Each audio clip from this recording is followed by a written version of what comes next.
Dans cette vidéo, on va revenir sur des images qui ont beaucoup fait parler pendant le match Liverpool-Real Madrid, les images d'Mbappé dans le vestiaire, enfin plutôt dans le tunnel d'attente entre les demi-temps, qui a l'air complètement perdu et un petit peu exclu du reste du groupe. Salut à tous les gars, c'est Azial. Aujourd'hui, on se retrouve pour une nouvelle vidéo.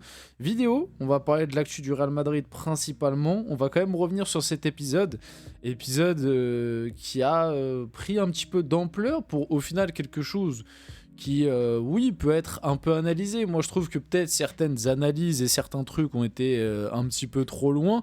Oui, c'est vrai que dans ce tunnel, on voit notamment à un moment Bellingham mettre un vent à Kylian Mbappé. On peut interpréter certaines choses de ça. Maintenant, il ne faut peut-être pas non plus trop rentrer dans certaines interprétations. On en reparlera un petit peu après. Mais oui, c'est vrai que voilà, une scène qui, pour certains, a ramené de la pitié, voir un Mbappé un peu déconnecté, un petit peu en dehors du groupe, qui n'a pas l'air en plus d'être forcément très pris au sérieux par le reste de ses coéquipiers. En tout cas, à un moment, il tente une petite intervention, il se prend un petit vent de Bellingham. Donc bon, on discutera un petit peu de ça très rapidement. Après, on parlera un peu du Real. Petite déclat de Bellingham aussi, et puis d'autres trucs, des faits un petit peu insolites autour du Real, bref. Avant que la vidéo commence, n'hésitez pas à la liker, commenter, partager et vous abonner, ça fait toujours plaisir et ça aide pour le développement de la chaîne. Et nous, on va pouvoir y aller dès maintenant. Et du coup, parler un petit peu de tout ça et du Real Madrid. Donc, avant de démarrer et de lire la petite déclat de Bellingham, on va revenir sur l'épisode, comme je vous ai dit, par rapport à Mbappé, un petit peu perdu, là que j'ai illustré en miniature dans le tunnel à la mi-temps. Bon, j'en ai vu certains faire des analyses comme quoi ça montre qu'Mbappé n'est pas très bien intégré, n'est pas apprécié du vestiaire, etc. Alors, c'est des choses qui sont plausibles, hein. C'est vrai que la scène a fait un petit peu penser, et certains l'ont soulevé, l'ont souligné plutôt. Certains ont remarqué que cette scène faisait un peu penser à la même que Benzema Vinicius il y a quelques années. Vous savez, le fameux "il joue contre nous", où on voit Mbappé vraiment. Il y a des images où j'avoue que ça fait un peu de peine, c'est-à-dire qu'il est là, il a le regard vide, un peu perdu, il y a les autres autour de lui qui discutent, lui à un moment il tente une intervention, enfin, ça a pas l'air de l'écouter, en tout cas Bellingham il passe à côté puis il va parler à Brahim Diaz, enfin bref, tu l'as senti un petit peu ouais, exclu du groupe, un petit peu distant. Bon, maintenant, il faut peut-être pas non plus aller trop loin, tu vois, dans les analyses, hein. Ça peut être voilà, une phase comme ça, mais ça ne veut pas forcément tout dire par rapport à ce qui se passe réellement dans le vestiaire. Mais c'est vrai que sur cette vidéo en question, on a sorti un Mbappé déconnecté, un petit peu perdu du groupe. Voilà, ça expliquerait aussi peut-être certaines choses. Peut-être aussi pourquoi Mbappé, ça on le sait, c'est des choses qui sont sorties, mais Mbappé, depuis qu'il arrive au Real Madrid, il n'a pas forcément d'amis, il a pas sa famille qui vit avec lui, il est un petit peu plus esselé, tu vois, il arrive dans un nouveau club, il doit s'habituer, faire sa place, et je pense même honnêtement que du côté de Mbappé, il pensait que ça allait être plus simple. Je pense qu'en arrivant du côté du Real, il pensait qu'il allait être accueilli comme un roi. Alors, sa présentation, ça a été un peu le cas, hein. Lors de sa présentation, etc., il a vraiment été accueilli comme un roi. Mais je pense que même au sein du vestiaire, il pensait que les autres allaient vraiment l'accueillir comme, tu vois, comme le nouveau ouais, roi du vestiaire et tout. Je pense qu'il s'est dit ça et au final il se rend compte que pas du tout quoi. Les mecs font leur vie comme on en a déjà parlé, des échos un peu qu'on a. Il y a Brahim Diaz de qui il est très proche. Après bon, il y a les Français avec qui il est potes, mais pas, c'est pas une dinguerie non plus, tu vois, ils sont potes mais sans plus. Et puis les Vinicius, Bellingham, etc. Bon, ça se passe pas mal, ils se côtoient, mais c'est pas des amis quoi. Ils traînent pas forcément ensemble, en tout cas pas plus que ça. Un petit peu avec Vinicius, je crois il y a eu quelques trucs un peu avec Vinicius, moi avec Bellingham. Donc voilà, il est un peu seul. Après on sait qu'Mbappé en ce moment c'est pas le top. Et moi aussi je pense que il en a agacé beaucoup dans le vestiaire par rapport à son attitude et ses prestations sur le terrain. Parce qu'on le voit bien qu'il a quand même certains privilèges, qu'il y a certaines choses qui lui sont données, hein, les 90 minutes, le poste qu'il veut, etc. etc. Et le fait qu'il ne défende pas, qu'il déséquilibre quand même vachement l'équipe. En début de saison, du coup, tu as dû réadapter un nouveau rôle à Bellingham, qui, on l'a vu, ça l'a très frustré sur pas mal de matchs.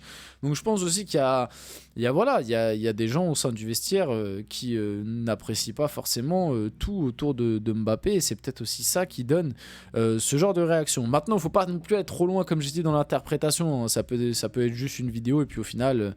et puis même, ça se trouve, on nous a montré que ce passage de cette vidéo, et puis au final, il y a d'autres vidéos où on voit... même si je les ai pas vues, j'ai essayé de trouver, j'ai pas forcément vu, mais voilà, en tout cas, un nouvel épisode autour de Mbappé qui fait un peu de peine, honnêtement. Donc maintenant, on va revenir sur la décla de Bellingham. Donc Kylian Mbappé peut compter sur le soutien de Jude Bellingham. Kylian peut garder la tête haute et je sais avec certitude qu'il produira encore de nombreux moments qui seront énormes pour ce club.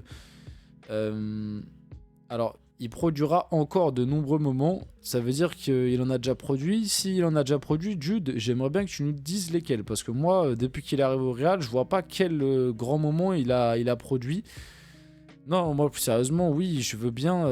la communication autour de Mbappé m'énerve un peu, si je dois être honnête. Dans le sens où, ce soit vis-à-vis du club.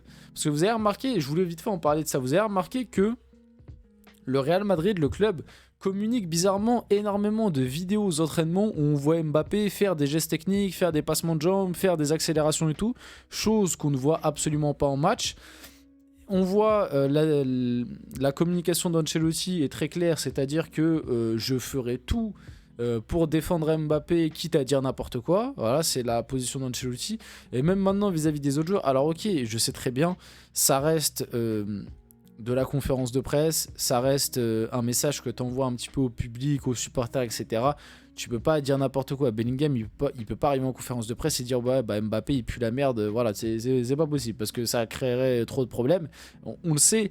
Maintenant, je trouve quand même que la communication prise par le club et tout, au bout d'un moment, stop quoi.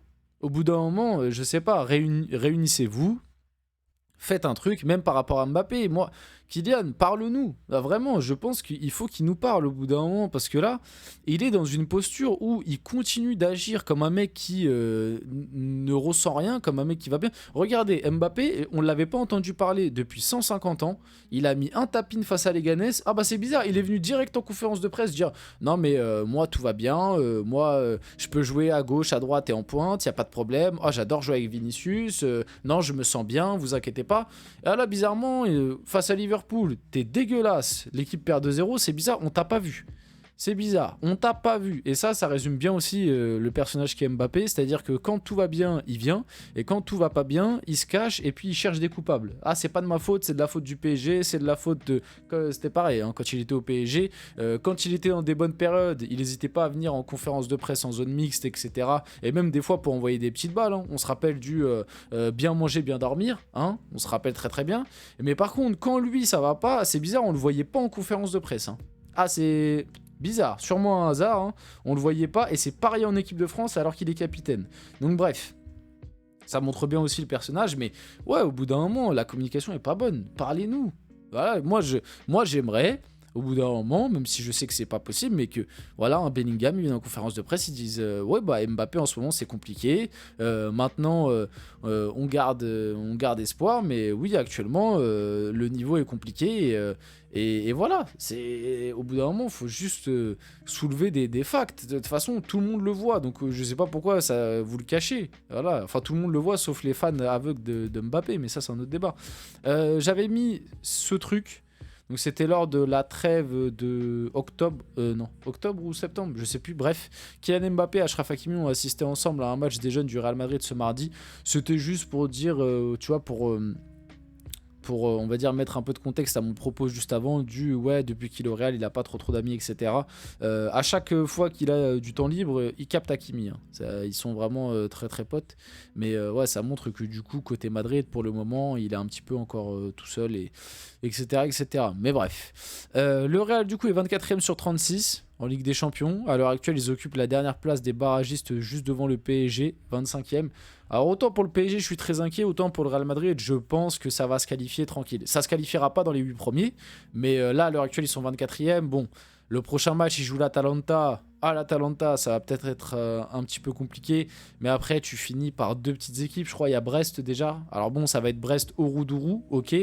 Je pense quand même que le Real va battre Brest. Je peux me tromper, mais je pense. Et l'autre équipe, c'est qui déjà? C'est Sturm Graz, je crois. Enfin bref, c'est une équipe chapeau 4, quoi. Donc normalement, Je pense que sur les 3 derniers matchs, le Real devrait prendre au moins 4 points. Et avec 4 points, du coup, comme ils ont 6 actuellement, ils auront 10 points et normalement ils seront qualifiés pour la Ligue des Champions, voire même normalement ils prennent 6 au minimum. Donc je m'en fais pas trop pour le Real pour la qualification. Et pour finir la vidéo, Xabi Alonso souhaiterait se faire prêter Arda Güler à Leverkusen. L'AC Milan suit également le Turc qui recherche du temps de jeu. Là il en a eu un peu plus ces derniers temps, maintenant c'est vrai que c'est pas tant que ça, et puis en plus on a vu que pour la Ligue des Champions le niveau était peut-être les minutes du coup s'y jouent, mais ouais, un Xabi Alonso qui récupère Arda Güler avant peut-être de le récupérer du côté du Real, ça pourrait être intéressant, même si je pense que le Real ne lâchera personne en prêt. On finit la vidéo là-dessus, j'espère que cette vidéo vous a plu. Si c'est le cas, n'hésitez pas à la liker, commenter, partager et vous abonner les gars. C'était Azial, on se retrouve très rapidement pour une prochaine vidéo.